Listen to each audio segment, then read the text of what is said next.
Nikki, many neighborhoods here in West Sacramento are expecting to get their power back on about this time. They were told around 5 o'clock, but again, that's almost 48 hours with no power, and they're questioning why they didn't get more communication from PG&E.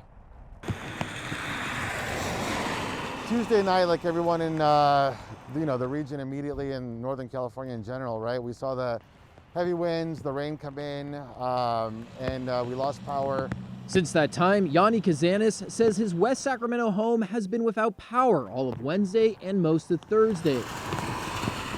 That's been a challenge for his kids who are doing distance learning. Started out on Wednesday morning with hotspots on our iPhones, getting them connected to Zoom. Living here for the past 15 years or so, Kazanis says he can't remember a time when it's taken this long to restore power to his home.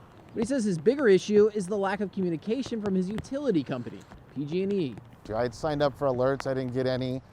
I went to their website a few different times and it showed that my power had been restored when in fact it had not been restored. He says he's tried calling PG&E, but he ends up on hold and the call will drop before he reaches a living person. It just helps when you let people know what's happening, especially when you're paying them every month. We reached out to PG&E, who admitted there's been issues communicating with some of their customers.